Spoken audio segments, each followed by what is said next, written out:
নমস্কার বন্ধুরা, শাহানাজ কিচেনে আপনাদের স্বাগত জানাই। আজ আমি আপনাদের একটা অভিনব রেসিপি ডিম পোস্ত করে দেখাবো।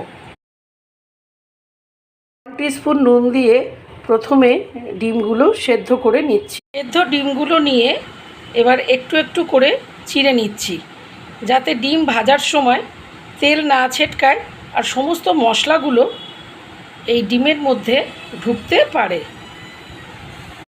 4 টেবিল স্পুন সর্ষের তেল গরম হয়ে যাবার পর চিড়ে রাখা ডিম সেদ্ধগুলো একে একে হালকা ভাজার জন্য দিয়ে দিচ্ছি। ডিম ভাজায় সুন্দর রং আনার জন্য এবার অল্প নুন দিয়ে দিলাম। এবার অল্প হলুদ গুঁড়ো দিয়ে দিলাম। একদম হালকা ভাজা হয়ে যাবার পর ডিম ভাজাগুলো তুলে নিচ্ছি।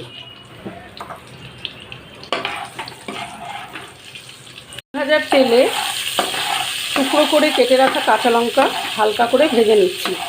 হালকা করে কাঁচা লঙ্কা ভাজার পর সুগন্ধ বেরোলে 2 মিডিয়াম সাইজের কেটে রাখা পেঁয়াজ দিয়ে দিলাম। পেঁয়াজ ভাজা এরকম সোনালি রং ধারণ করলে 2 ছোট সাইজের কেটে রাখা টমেটো দিয়ে দিলাম।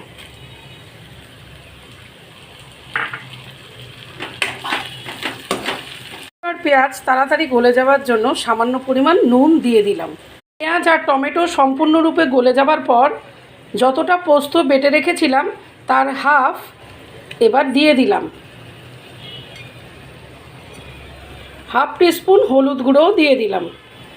মশলা কষতে কষতে যখন মশলার থেকে এইভাবে তেল ছাড়তে শুরু করবে তখন পোস্ত পেস্টের যে জল রাখা ছিল সেটা এবার প্রয়োজন মতো এতে দিয়ে দিচ্ছি।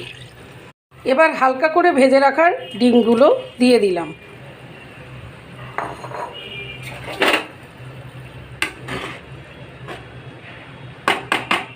গ্যাসের ফ্লেম মিডিয়াম করে এবার 5 মিনিট এভাবে হতে দেব।